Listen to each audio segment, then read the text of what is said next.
Hello everybody. I have just got a new camera. I don't know if it's any good, but my laptop kept crashing because it was so full, so I've just bought a new camera for my desktop, and we'll see if it's any good. I don't know, might not be any good. And to be honest, it's going to take a pretty decent camera, probably more than I can afford to capture the full glory of this face. We are on Devil's Engine, Hellwalkers. Marlow and Pan have woken up in hell, and they are literally walking through hell at the moment. Away from the city, they found night, yes, and they're walking away from the city where they woke up and heading out into this vast desert of basically dead people and ash and ghosts and monsters and all sorts of things, towards something on the horizon that Night has told them is the devil, the same devil who helps them make their contract when they go into the Black Pool. And yeah, so they're heading towards him, and because there's no answers to be found anywhere else, so they're hoping that they'll be able to find some answers there with the devil. And they've reached a big ravine in the ground. They don't know what's at the bottom, and they're crossing it using a big pipe. It's like a bridge. So this chapter is called Crossing. It was like standing on a washing machine at full spin, a pulse of discomfort rising through Marlow's feet. But it was more than that too. He felt like he was standing on the sidewalk back in New York, the subway rumbling beneath him as trains smashed their way through the tunnels. He could feel the force of it, something vast and dark and unstoppable tearing through the mechanism that lay beneath his feet. There was an electric pulse vibrating inside his skull, relentless, hard enough to shatter it, and he pushed his hands against his temples to hold his mind in place. The roar of vertigo was overpowering. It was the sensation of feeling a train hurtle towards you, seeing it loom over you, that awful, inevitable rush of death. He gritted his teeth against it, loosed a roar of his own that was lost in the storm. It was hot up here, the burning sky roasting the top of his head, making his hair shrivel. Glowing flakes of plasma dripped from the inferno, like it was snowing fire, and he crouched, resting a hand on the pipe. It was as though he'd been pulled inside it, a rush of roller coaster movement that wrung his aching stomach. He reeled into the sudden quiet, into the unexpected dark, feeling the power that flowed through the machine beneath him, feeling it and following it, seeing the land pass by beneath him, seeing it grow more and more fractured, more and more broken, until even gravity seemed to have given up. Sorry, kids are here. You can probably hear some weird music in the background. It's the piano. And there, a black hole on the horizon, leaking darkness. For an instant, he feared his asthma had come back, because he couldn't get a breath in. It was just a phantom in the dust, a mirage, but there was no denying what he was looking at. And even though there was no way it could have seen him, Marlow just wanted the strands of himself to unravel and return to the ground. He wanted to unwind, because he could feel that thing, whatever it was. He could feel it in every single cell of his being. He could feel it watching him. "What is it you desire?"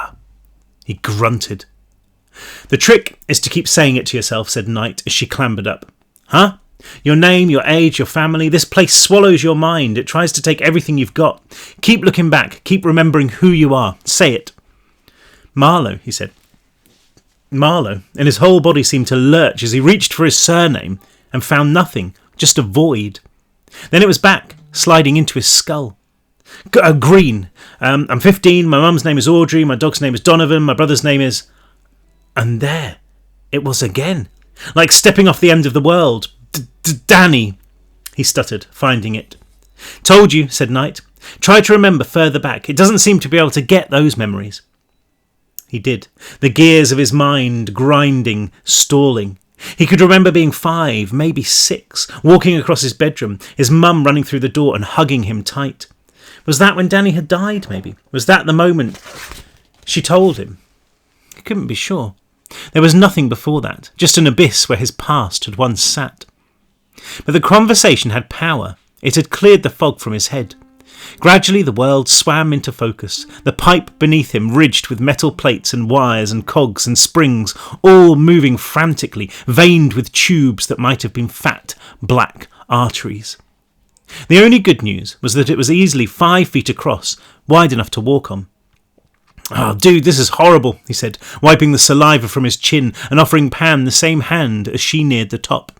She waved it away, crouching while she rode out that nightmare vision. Night took the lead, skipping across the uneven surface of the giant conduit. Marlow followed, the metal digging into the bruised flesh of his feet. Beneath him the pipeline hummed and thundered, as though there were a million working pieces inside, all pumping an icy darkness into his thoughts. It took only 12 steps before the edge of the cliff passed beneath them and the void took its place. Fingers of dust whirled around his feet, trying to flick him off, and past them he could see movement, something far, far below. It might have been water, the churning of some great ocean. The thought of it seemed to infinitely multiply his thirst. He felt as if he were made of ash, every drop of moisture evaporated and burned away. Was this going to be his first death, gasping like a landed fish, every organ failing? He was tempted to hurl himself off the pipe and into the water. Drowning seemed like a better way to go. The pipe pierced the ash, a straight black line that seemed to go on forever. Every time Marlow put his foot down, he'd sense the metallic parts of him drawn earthward. He felt like an iron filing next to a magnet, and wondered if he'd be able to stop himself moving this way, even if he wanted to. Each step brought with it a flower bloom of night, a concussive strobing, and twice he had to stop to find his equilibrium. The second time Pan was there, grimacing against her own pain as she took hold of his hand. He squeezed, and for a while they walked like lovers. And still the pipe stretched on, erased in both directions by the dust, so that it seemed now like it was floating in the air. "Getting dark," said Pan. She was right, the inferno above them was losing some of its strength. There were no plumes of fire here, nothing to feed the conflagration, and with every step they took, the darkness gathered around them a little more confidently. "Watch your step." Marlow did, the ridges of the conduit growing harder to make out. He looked down again, and with less firelight diffusing through the ash, he got a clearer picture of what lay under them. And he was so glad that he hadn't jumped. There was an ocean down there, but it was an ocean of people. He could see thousands of them, hundreds of thousands, every single scrap of the ground covered by crawling, fighting, biting, chewing figures. They were far enough below that he couldn't make out their individual cries, but the collective noise of them was like a booming tide. He was aware of the smell now, too, a rolling wave of rot that swelled up and settled in his nose. The sight was overwhelming, and he had to crouch before the dizziness pulled him into the festering pit. He forced himself to count to 3, taking as deep a breath of putrid air as he was able to each time. Then he walked, trying not to look down, and failing, watching the hordes as they teemed over one another, a crushing mass of misery and pain. It was almost too dark to see, and when he glanced back he could make out the line of fire in the sky above the land. They'd come further than he'd thought. When he turned the other way, he thought he saw something in the darkness, as welcome as the shore of a desert island to a shipwrecked sailor. The end of the line. He moved as fast as he dared. Night was quick and graceful, already rendered half invisible by the churning ash. Behind him was Pan, navigating the unseen surface with care, her arms held out to her sides like a tightrope walker. It felt like they were on a conveyor belt, a treadmill. Maybe they'd walk this thing forever. "We got company," Knight said. Marlow twisted his head around, saw something walking towards them from the end of the conduit. Knight planted her feet, aiming the blade of her spear at whoever was coming. It was hard to tell, but it looked like a person rather than a demon. "Another ghost, I bet," she said. "They just don't know when to quit." The figure took on substance as it approached, like it was forming from the clouds. It was a guy, dark hair, kind of handsome. A smile carved his face in two as he walked, and he held out his hand to them. "Amelia," he said in a voice made out of 100 whispers. "No," said Pan. "I've missed you." "No." "Pan, who is that?" asked Marlow. "You killed me, Amelia," the man said. "Now's your chance to make it right." "No," Pan repeated. "Make it right," he said. "It can all end here. Just one step and it's over." Pan's face fell, like something had been pulled right out of her. Marlow saw her look down over the edge of the conduit. The thought was right there, etched in every line of her frown. She's going to jump. And Marlow had reached for her before her expression hardened. This time her reply wasn't a whisper, it was a roar. "No!" The man shrugged, using a finger to scratch at his nose. His smile widened further, too big to be human. Marlow could almost see the mechanisms beneath. "That's what he said you'd say," came another voice, this one behind them. Marlow looked to see another man stepping out of the swirling dust, and this one crushed his lungs in a fist of grief. "Danny," he tried to say. His brother was wearing his desert combat fatigues, a helmet angled on his head. He strode confidently, wearing a smile that Marlow had never seen before. Not that he remembered anything of his brother, other than the photos his mum kept. "Marlow," the thing that wasn't Danny said. "I wondered when you'd show up." "You're not real," said Marlow, closing ranks with Pam, standing back to back with her. He felt her fingers worm into his, and he held her tight. "I'm not real," the ghost said, not slowing. "You got some cheek, Marlow. You're the one who isn't real. You're the intruder here, the imposter." "No place here for you," said the other man, walking faster now. "Any of you, you're not welcome." Marlow steeled himself, waiting for their heads to crack open, for those black limbs to slice free of their stolen skin. "It's not Danny," he kept saying. "It's not real, it's not real." "Just keep your heads," said Knight, spear at the ready. "You're not welcome," cried Danny, a hollow sound from his distending mouth. He roared, and as he did so, the inferno on the horizon began to gutter. "Oh no," said Pam. With a rumble that Marlow could feel in his bones, the final gasp of skyfire burned out, and in the darkness that followed came a pounding of feet and a howl of rage. Uh-oh, this chapter's called Ghosts. Fighting in the dark, not fun. The dark was absolute, like her eyes had been ripped from their sockets. Pan was a spinning top, her mind reeling, and she collapsed onto the conduit. The sound of drumming footsteps was almost on her, the ghosts howling as they moved in for the kill. She knew it wasn't Christoph, the rapist who'd assaulted her years ago in Queens, the man whose murder she would have been imprisoned for if it wasn't for Herc, coming to her rescue, stealing her away to join the Fist. It couldn't be him, but he'd looked so real. "Incoming!" yelled Knight. She grunted, something growling. Pan heard the whump of her spear as she swung it, the crack of metal on metal. Then something laughed in Pan's ear, and a pair of arms wrapped themselves around her from behind. They tugged hard, almost lifted her off the ground, but she managed to wrap her fingers around a piece of the pipe, rooting herself. "Don't fight it," said Christoph. It wasn't his voice, but they were his words. She'd know them anywhere. "You're mine, Amelia." He pulled again, and she clung to the pipe with both hands, feeling like her fingers might snap. Above his laughter, above the loud cries of whatever lay beneath them, Pam could hear a sound like tearing flesh. The ghost was changing, shedding its disguise. It was going to eat her. She kicked back, hitting air. Christoph laughed, tightening his grip around her waist. She could feel his body pressed against her, and it was changing, something fracturing beneath his skin. She kicked again, her heel connecting with something that shattered like glass. Christoph made a choking sound that bubbled back into laughter. "That all you got?" he whispered. She smashed her head back into the ghost's nose, and his hold on her loosened. Christoph's laughter was liquid thick, gurgled through blood. She could feel his fingers pushing into her waist, trying to claw into her skin. Come to me, Amelia, he said. "You know you want to."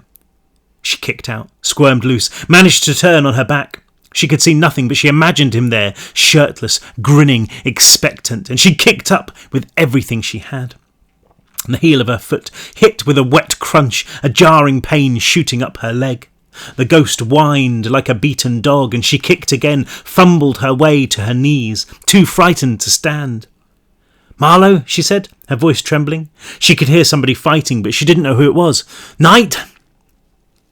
Somebody whipped up to her side, just a whirl of sound, and punched into her flank. Something whipped up to her side, just a whirl of sound, and punched into her flank. It slid free with a lightning show of pain, and she collapsed. When she put her hand to the wound, she felt her own blood, as hot as spilled coffee. Pan! Came Marlow's voice. Watch out, I think it's... Something barged... Sorry, I can't do it today. Something barged into her head. Oh, my God. Sorry, I will start that again. Something barged... I need glasses, I think. Something barged into her, and she rolled over the edge, the world dropping out from beneath her. She reached for the pipe, grabbing a part of it with blood-slicked fingers. Her legs scuffed the side, seeking purchase, but the agony in her ribs was too much. It felt like her body was about to tear in two. Beneath her, the ocean screamed and screamed. Not an ocean then, she thought, and she finally made sense of the motion she'd seen there. Pan! Night this time. Where are you? She grunted, the only sound she could make. Her hand was slipping and she tried to adjust her grip. Her fingers might have had razors for bones, the pain unbearable. Pan? Night sounded closer this time, and her fingers brushed the top of Pan's head. Marlow, she's here! Pan, grab my hand! Footsteps, panted breaths, then Marlow. Quick, I don't know where Danny went.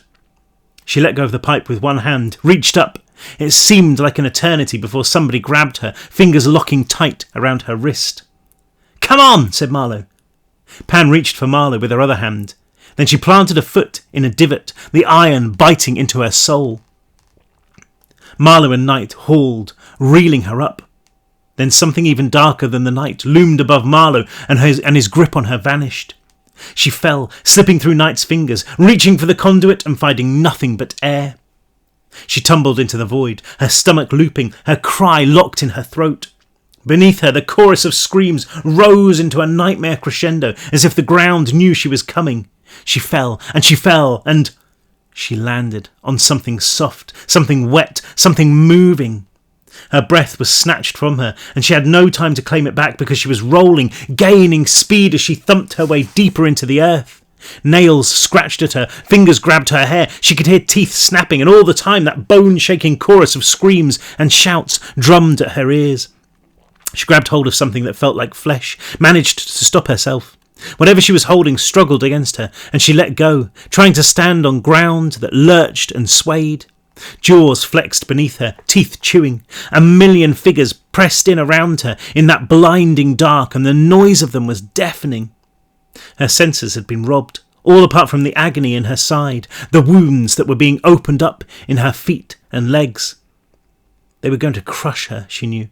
They were going to crush her and devour her, and when hell remade her down here, they'd do it again, and again, and again. No!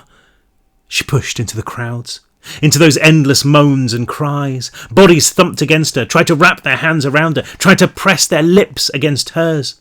She pushed them away, grunting through their embraces. The smell of them was unreal, like she was swimming in rot. Each breath held a thimbleful of air, and her whole body howled with the effort of it. Blood still gushed between her fingers, dripping to a floor that was already drenched with it, like she was wading through marshland. Each step she took sank ankle deep, and she felt the people who lay beneath the water try to claim it. No! She tried to focus, tried to get her bearings. They'd seen the edge of the canyon, seen the wall of rock. All she needed to do was get to it. But which way was it? She looked up, nothing there but the night, coffin dark. Somebody took hold of her hand, spoke to her in a language she didn't recognise, her voice laced with desperation and madness. She tried to pull loose, but it wouldn't let her go, and she lashed out with her fist, punching wildly until she was free. She'd only taken 2 steps before somebody else took hold of her, this one uttering frantic gasps of English that rose above the pulsing wave of sound. I told her, are you her? Are you Mary? Mary? She shunted her way past, thumping into another walking corpse and ducking around it. But somebody hit her before she could straighten, and she fell, splashing into the pool of liquid. Rot.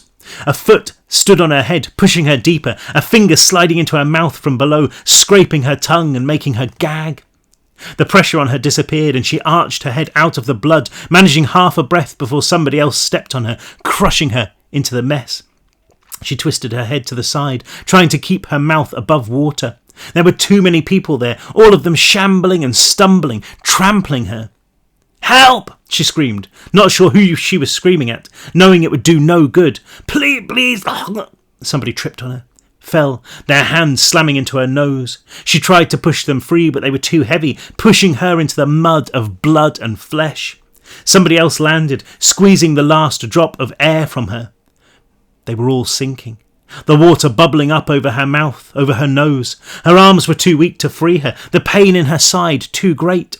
She took a breath, but there was nothing in her lungs but old blood. More and more people fell, tumbling onto her, pressing her, crushing her. "No," she said, to everyone, to no one. She tried again to breathe, and the dark night grew darker. "Oh no, Pan!" Can't even see that. Gone, this chapter is called. Maybe a drink will help. Well, no, apparently it won't, because I forgot to fill it up. I'm such an amateur. "Pan!" Marlow lunged for her, almost fell. Only Knight's grip on his arm held him back. "She's gone," Knight said. "Come on, we're not safe yet." Marlow felt it coming this time, a subtle shift in the air pressure as something big swooped towards him. He ducked, rolling into the dark, no idea which way was which. "Marlow," said Danny, a voice that couldn't have been his brother's, even if Marlow had remembered what his brother sounded like. "You took my place. You made her forget about me." "Who, Mum?" Marlow grunted, pushing himself onto his knees. He knew he shouldn't be talking with it, knew it was just trying to distract him, but he couldn't stop himself. It was just too real. "It should have been me," Danny said. "I should have been the one who lived. You messed it all up, Marlow. You wasted your life. You drove Mum to drink." "You got a big mouth, asshole," said Knight. Marlow sensed her leaping past him towards Danny, heard the wet slice of her blade against its flesh. There was another noise too, something low and deep, a growl. Was it the ghost? He listened for it, every muscle tense. Something whispered past him, something big, and he heard the snap of teeth, a wet crunch. Marlow found his feet, teetered. He stepped along what he thought was the length of pipe, only to feel the edge, the abyss screaming up at him. He angled towards the sounds of Night, laying into the ghost with everything she had. She was screaming in Spanish, but the ghost was just laughing. "Kill yourself," it said, the words chewed into lumps. "Kill yourself, Marlow. End it, just like Pan did." "Shut up," Marlow growled, feeling his way forward. "Shut your face, Danny, or I'll swear I'll—" "You're what?" More laughter, punctuated by the sound of Night stabbing the blade into the ghost's body. "You did that already, Marlow. You did that, and you took my place." "Oh, go screw yourself," he said. That growl again, the drumming of feet, a soft thud. And then the ghost howled as it tumbled over the edge. There was a soft snort right by Marlow's ear. Then something as big and as wet as a cow's tongue slid over his face, leaving a trail of slime. He gagged, rolling back, hearing the thunder of footsteps fading. "Night," Marlow said, wiping away whatever had been plastered to his face. "Yeah, I'm here. What's going on?" He crouched there, waiting for the ghost to renew its attack. 10 seconds passed, then 30, and by the time he'd counted out a minute, he let himself breathe. He felt Night's fingers on his head, then she sat down next to him. Beneath them, a million dead screamed into the night, and he knew that one of those screams belonged to Pan. He covered his ears, wincing as the wound in his back flared. "What happened?" he asked. "What were those things?" He felt her body tense as she leaned over the edge. "Whatever they were, they're gone," she said. "Pan too. Come on, we should keep moving." "We can go after her," he said. But the words were just breaths, because he knew that however much he loved Pan, and he did love her, he knew, he loved her with every piece of himself, nothing could make him stand on the edge of this pipe and throw himself into death. Nothing. Not even her. "Come on," said Knight, taking his hand, urging him up. "She'll come back. Hell will make her again. We have to keep moving. We have to get off this bridge." She walked, leading him along behind her.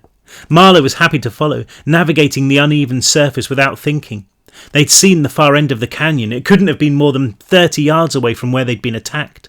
But all the same, Knight held him for what had to have been 3 times that distance before she stopped.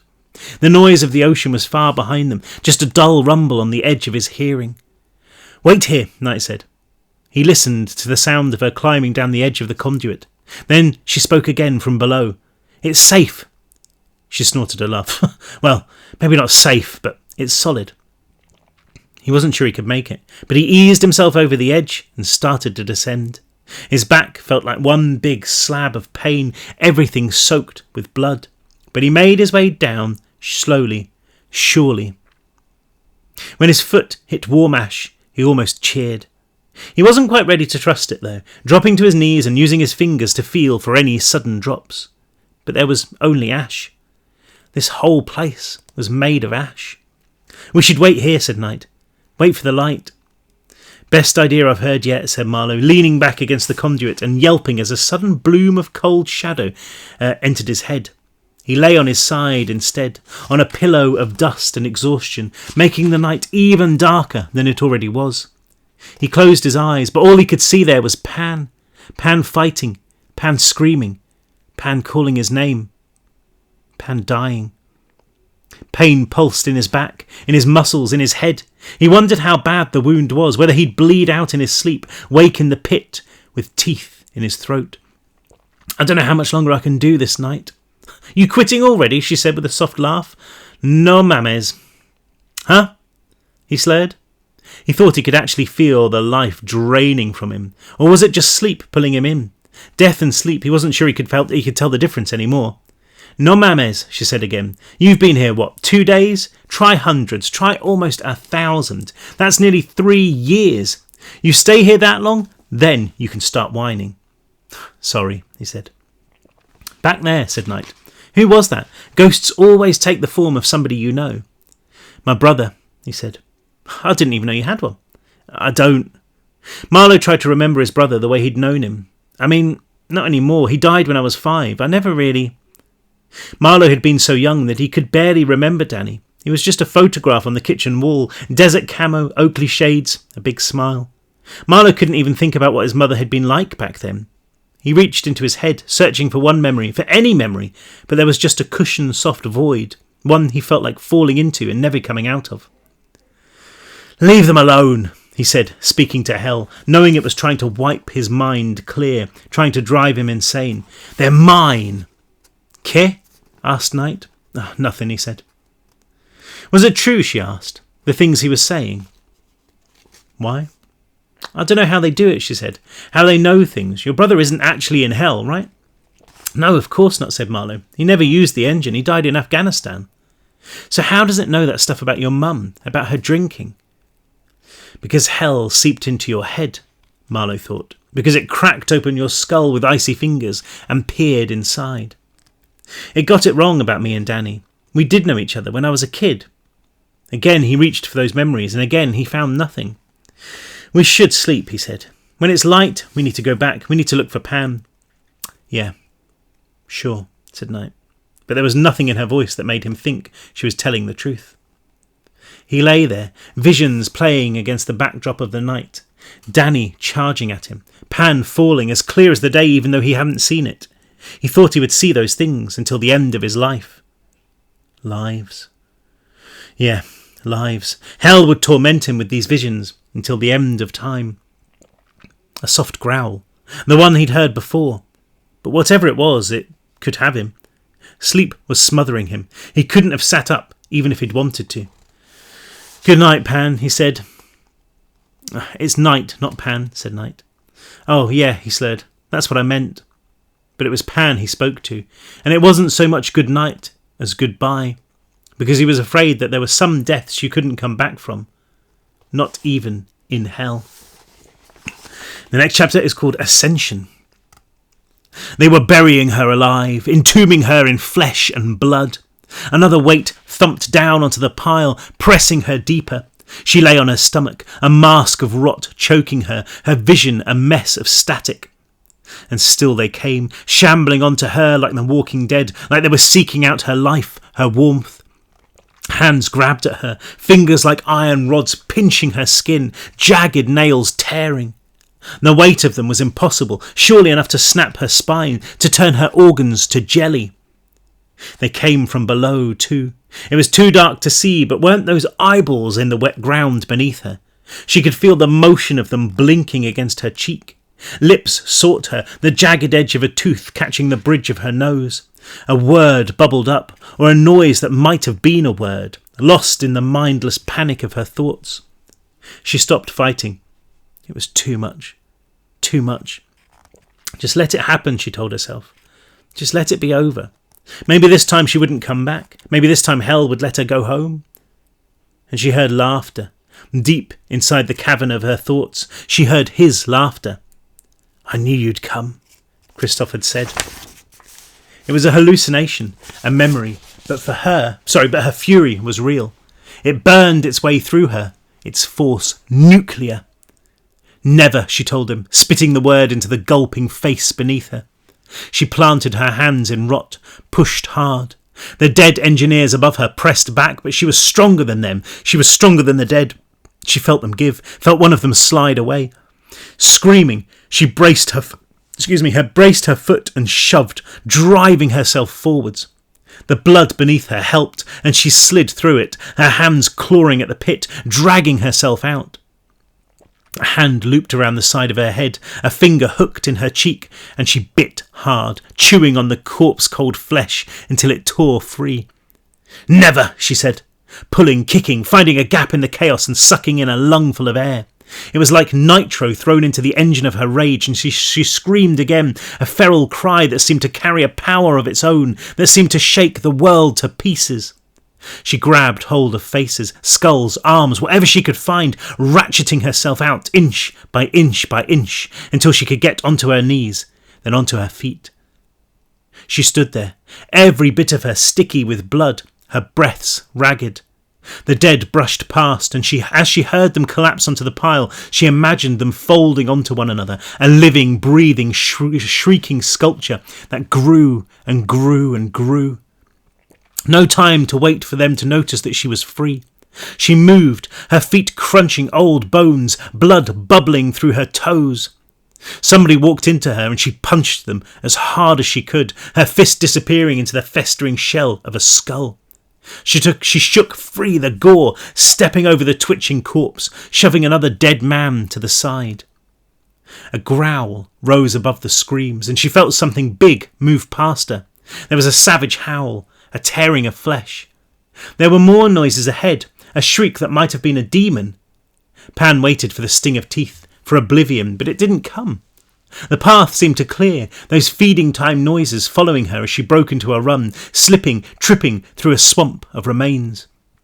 Please, please, please, she prayed, and she wasn't even sure what she was asking for until she slammed into something too hard to be human. She staggered back, stars exploding against the night. Then she reached out, finding it again, a wall, beautiful and solid. There was a moment of panic when she slid her palm along it, and there was only a smooth, unbroken plane. Then she found a jagged edge, enough to grab with her fingers. She levered herself up, her bare feet finding purchase. The noise behind her was a solid force, and it seemed to buoy her up, allowing her to stretch and find another handhold. The wound in her side sloshed, but the adrenaline was numbing the pain. How long to go? She hung onto the rock, the ridges eating into her palms, tearing her feet. It was still so dark that she might as well be hanging onto the edge of a black hole. One slip and she'd be back in the pit, and she knew she didn't have it in her to fight her way out again. So she climbed, resting when she could, pushing upwards even when it seemed like there was nothing left of her, even when it seemed like she was a husk, drifting on the wind. She climbed until she reached for the rock, and it wasn't there, just a big nothing that she hauled herself into. Crawling away from the edge, she couldn't even be sure if she was laughing or crying or screaming. Whatever it was, it carried that same word up from inside her, spewing it out into the ash. Never, never, never. And she kept saying it, a heartbeat that carried her out of the nightmare and into the blissful reality of sleep. Open your eyes. The voice drew her from an abyss, one that didn't want to let her go. She pushed up like a swimmer who's dived too deep, seeing the glorious glow of sunlight just beyond the surface. Pan! She peeled open her eyes, light flooding into her skull like water. The pain was quick to move in too, every part of her blasting a siren of agony. She curled onto her side, blinking until the world spun into shape. The desert, the sky, and a face with a goofy grin leering down at her. "Hi," said Marlow. It seemed to take an age for her to work up a word, and when it came free, it was made of dust. "Hi." "You're definitely Pan, right?" Marlow said. She fought the pain long enough to raise her hand, extending her middle finger. Sorry, I didn't mean to do that at you. I was just demonstrating. Extending her middle finger. He laughed. "You made it out. How?" She kept her hand there and Marlow grabbed it, easing her up. She felt like a baby learning to sit, her body too weak to hold itself. For a second, she thought she was about to fall flat on her face, but then Night was there, her arms wrapped around her. "Easy, Hermana," she said. "I got you." "How?" Marlow said again. I didn't think you were coming back from this one." "You always come back," she managed. The sunlight still running into her, chasing away the last of the shadows. She looked at her hands, stained red and black, flecked with scraps of meat. Her entire body was crimson. When she tried to lift her t-shirt, it was stuck to her, and Night had to help her peel it loose. The wound there was a mouth, something as fat and red as a tongue sticking out of it. She shook her head, pushed the t-shirt back in place so she didn't have to look at it anymore. How had she gotten out? "I don't know," she said. "There were demons down there too, I think." "Yeah," said Marlow. "About that." He looked to the side and she followed, a brutal rush of adrenaline twisting her insides and making her groan. A demon stood there, maybe 30 yards away.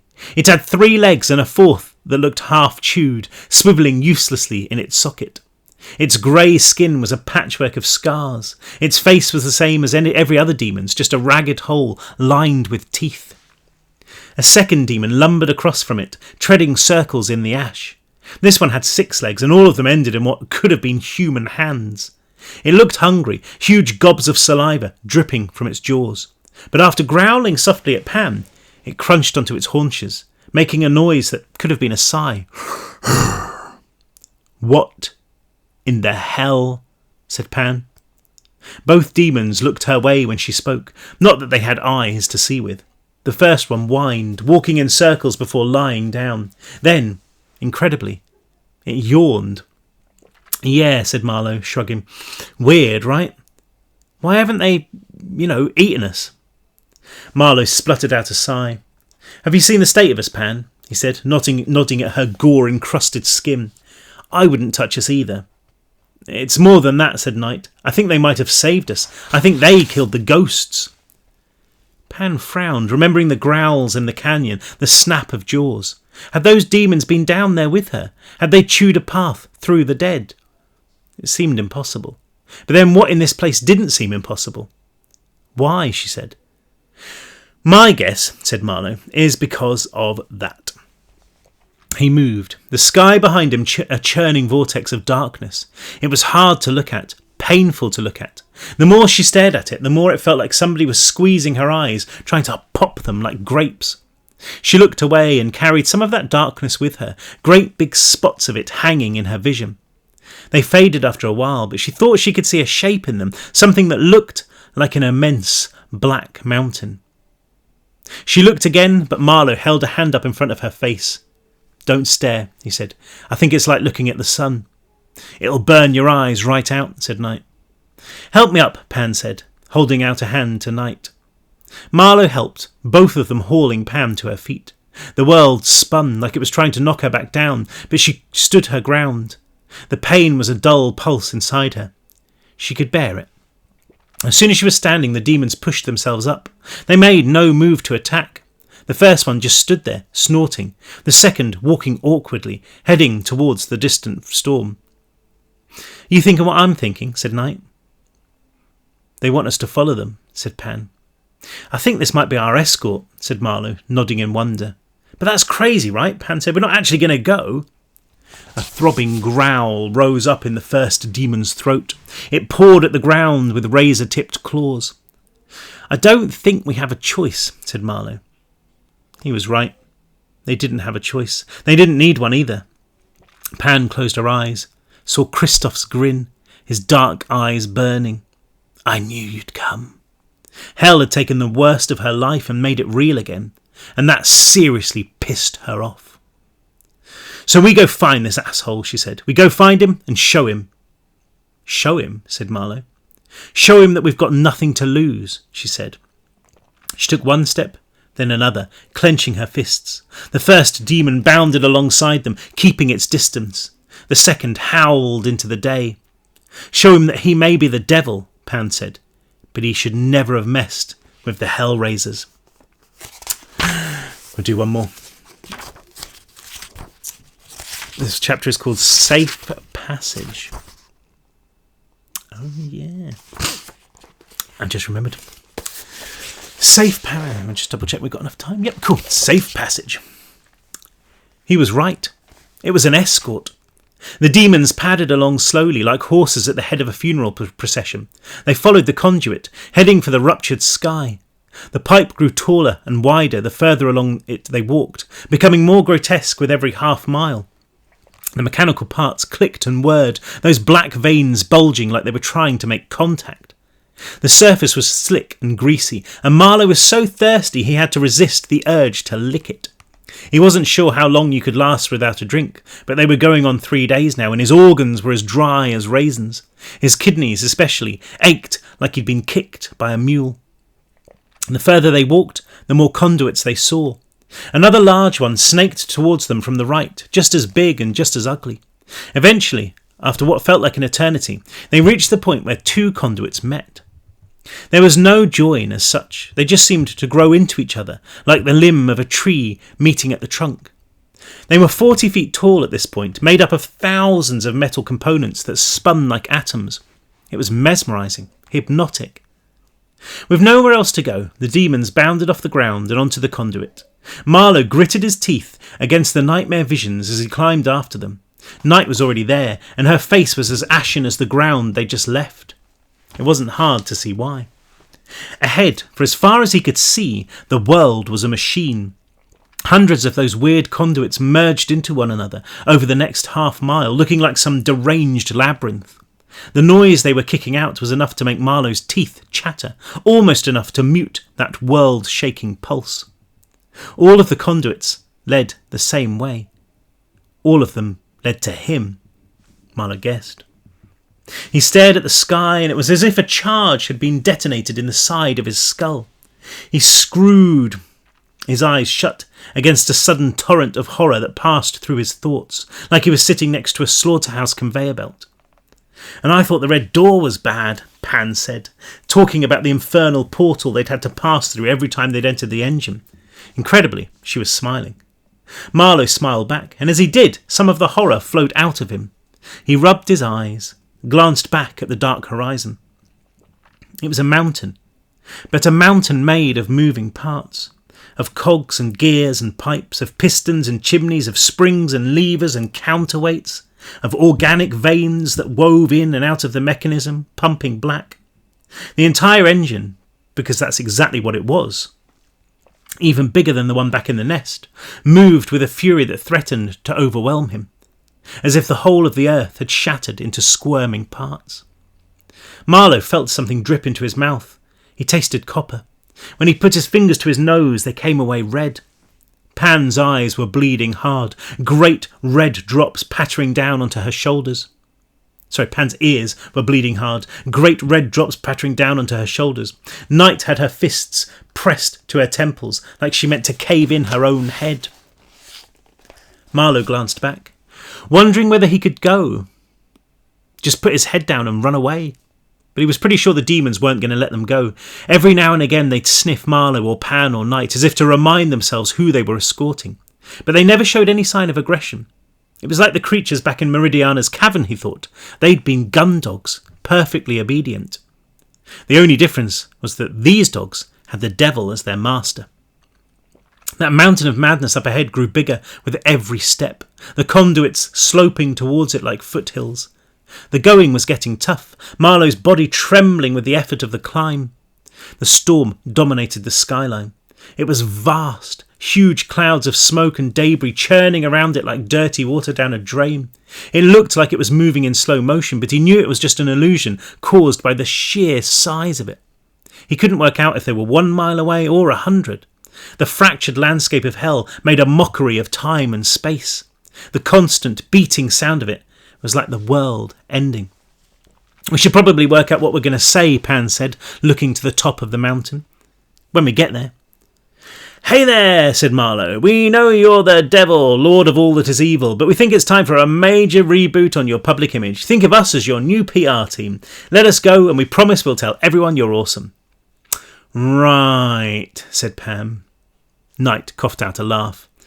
"Sorry," said Marlow. "It's the nerves talking. I mean, you know, the abject terror and the hunger. Anyone else looking at these demons spraying saliva everywhere and thinking they might want to suck it up?" "Ew," said Pan, licking her own chapped, desiccated lips. "But yeah," said Marlow. "What do we say?" He clambered over a section of metal that grew from the conduit, hopping down the other side and continuing the upwards slog. "Who says it will even give us a chance to speak?" Pan said. "I don't know," said Marlow. "It might not. But there's got to be a reason these demons are keeping us alive, right? It's got to be curious, if nothing else." "But you said you'd seen them attack engineers," said Pan, looking at Knight. "We saw it too, back in the first building we took shelter in." It seemed like a million years ago. That wall of screaming faces, the men and women and children who had rooted themselves there for 100,000 years. Marlow saw the demons clawing at them, peeling them loose, and he suddenly understood. "Wait, it's because it frees them," he said. "They were bound to one another, wrapped around one another like some rat king. The demons killed them so they could be reborn on one of those mountains, so they could be free again." "Free in hell," said Pan. "What good does that do them?" "Them, maybe nothing," said Marlow, nodding ahead. "But him, what if maybe he needs them to be free? Maybe he wants them to come to him." And the thought that they were walking into a trap, walking into the vast open maw of the devil, made his head hurt. "It doesn't matter," said Marlow. "We've lost our lives. We lost our souls too. We've got nothing left to lose." But he wasn't so sure about that. Up ahead, the monstrous engine formed a solid cliff face, the churning storm directly above it. It was made of the same stuff as the conduit, what must have been 1,000,000 pieces of machinery ticking and whirring and moving in perfect harmony. Through those mechanisms of dark metal, he could see enormous veins, thousands of them, each black and moist and flexing as something pumped through them. The mesmerising mass of movement was broken up by several openings as dark as tombs, and the demons led them straight to one of these. Marlow craned his head up. The storm overhead now, those huge clouds spiralling like vultures. Every time that infernal pulse thundered out across the world, he saw the devil imprinted on his retinas, a disease that crept ever deeper into the flesh of his brain. He could see its expression stuffed with glee. He could see it smiling. All around him, pieces of the world were fighting against gravity, rising up towards the chaotic sky. He could feel that pull too, invisible fingers on his skin ready to lift him up and devour him. Whip cracks of negative lightning sliced through the clouds, so dark that it was like the world was being sheared into pieces.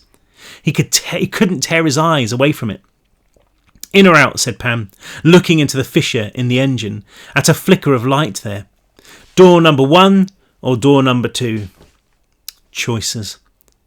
Press on and face whatever awaited them inside, or surrender themselves to the never-ending nightmare of hell. Both ways led to death. And death. And death. And death. But only one would lead to answers. "Door number 1, he said. "It's always door number 1. He walked up the final stretch of slope, entering the tomb. It was like falling into a grave, the sudden quiet as suffocating as dirt. He had to ball his fists, clench his jaw to stop the explosion of cold fear inside him. It was a passage like you might find in an old church, only the walls were made of machinery instead of stone. The floor was trenched by 1,000,000 footsteps. He glanced back. Behind them, the world was almost dark again, although he didn't see how there was any way another day could have passed. It wouldn't be long before the sky started burning, but they didn't need the light in here. There was a weak glow leaking from the far end of the passage. There were noises too, something too faint to identify. "Maybe it's the band," he said, walking to Pan's side. "All parties should have a band, right?" "Party," said Knight. "A welcome party," Marlow replied. "Something's waiting for us." "I hope it's a mariachi band," said Knight. She leaned her forehead against Marlow's back, muttering, "I'm so tired." He was too, his body running on fumes, running on fear. "So tired," Knight said again. The passage angled to the right, then to the left, worming its path up into the heart of the mountain and getting steeper with every turn. The noises ahead were growing louder, but he still couldn't identify them. They echoed off the walls, off one another, becoming some twisted chorus of half-sounds that grated on his every nerve. "Yep," said Marlow, his voice just a whisper. "That's definitely a mariachi." "Oh, shut it," said Knight, thumping Marlow on the arm. He yelped, but his mouth snapped shut around it as they turned a corner in the corridor, and it suddenly opened up into a bigger space. A much bigger space. It was like a football stadium, like MetLife or somewhere, the far end almost invisible. One vast circular wall enclosed the space, or not so much a wall as an engine, its mechanisms churning. Struts arced skyward like the ribs of some enormous animal, meeting in the middle where the tornado of darkness still roiled. Beneath it sat what could have been a pyramid, its walls made of machinery, and its top lost in the clouds. The ground around it was a wasteland of rock and gleaming metal.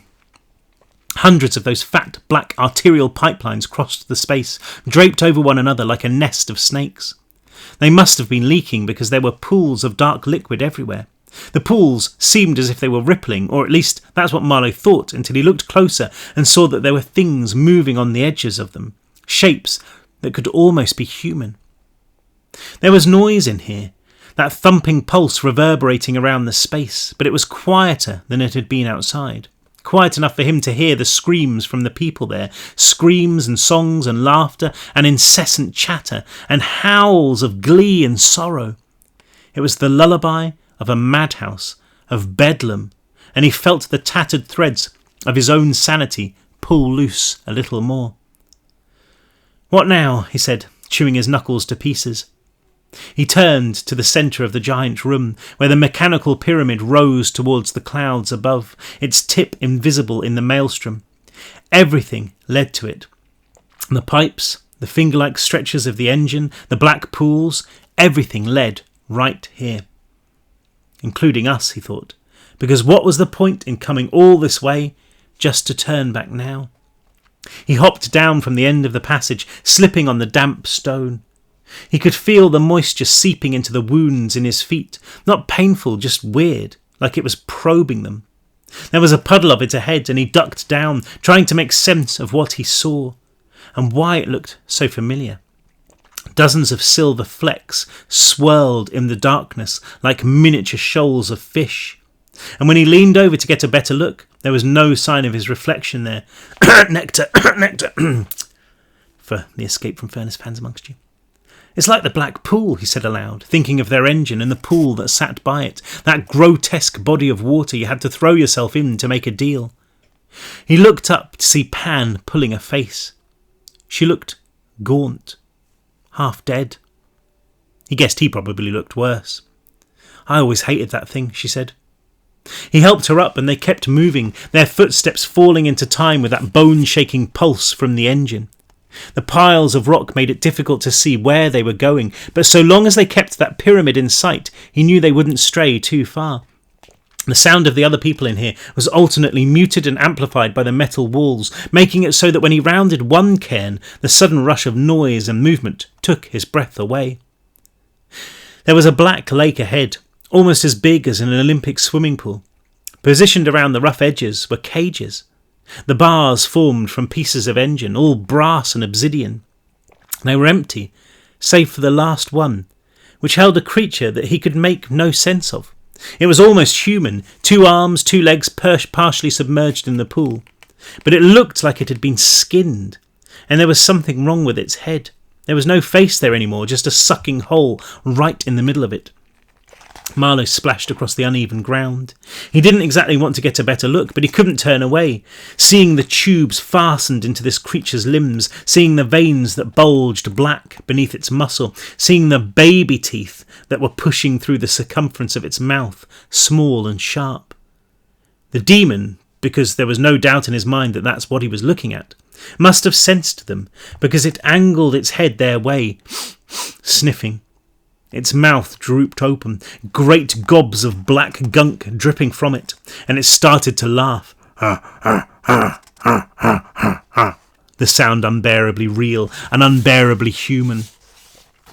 It smashed 2 club-like hands against the bars, rattling the cage, and Marlow quick-marched past it, walking up a small rise and past another mound of fractured stone. The lake he saw here had no cages, just 4 figures crouched at the edge of it, people who were completely naked and wire-thin, apart from their distended stomachs. They were scooping up the black liquid and drinking it, over and over, barely even stopping for breath. It sprayed back out of their lips and dripped from their noses, their eyes, their ears, but still they drank, their dark eyes wide with mindless joy. Except for one, who had no eyes at all. Oh no, Marlow said, the sudden recognition like a gunshot going off between his ears. No, echoed Pan. It couldn't be, could it? It couldn't be who Marlow thought it was. The worst guy imaginable, yes, the guy who'd made his time in the fist unbearable, but not even he had deserved this.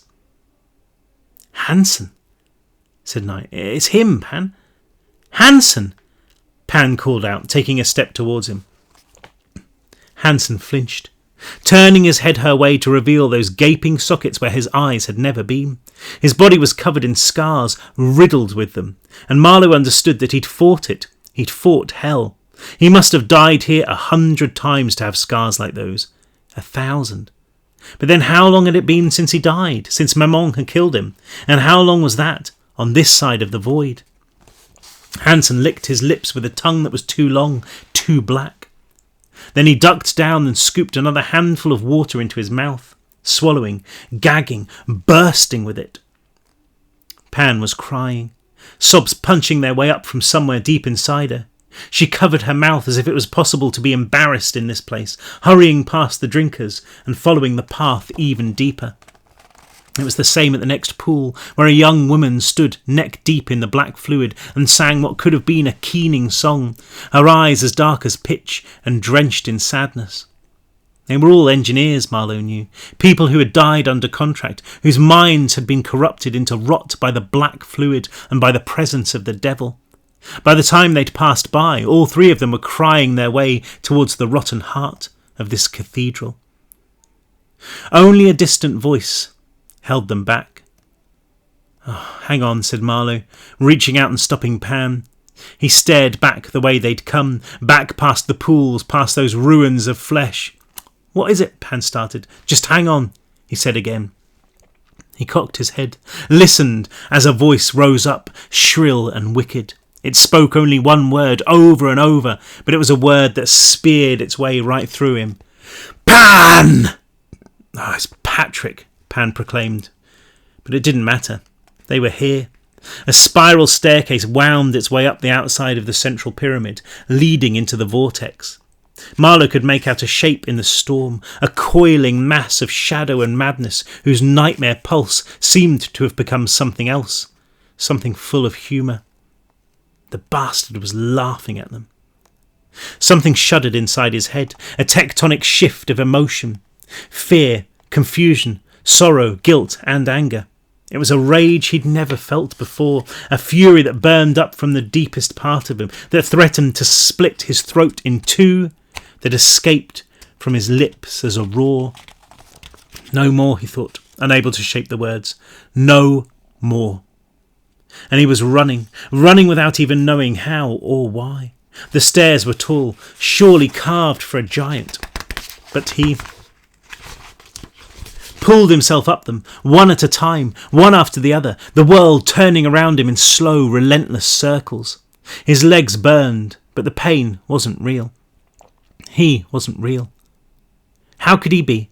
He'd been woven from the dead. He was a little piece of hell, as big a freak as anything here. "Marlow, wait!" Pan called out from below, but he didn't listen to her because she wasn't real either. There was nothing real in this place, nothing but him. Whatever lay above them, in that tornado of movement and noise, it was the only real thing here. He climbed, the cavern vanishing into smoke and thunder, the maelstrom all around him. But the top of the pyramid couldn't be far. He could almost see it, a ledge, and beyond it only darkness.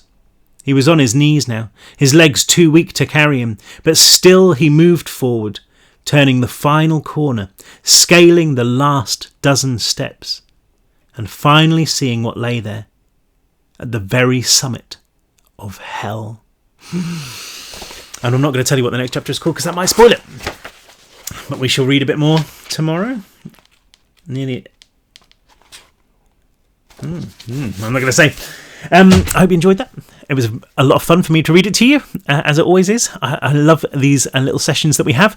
And I hope you'll join me for the next one when we will finally come face to face with the devil.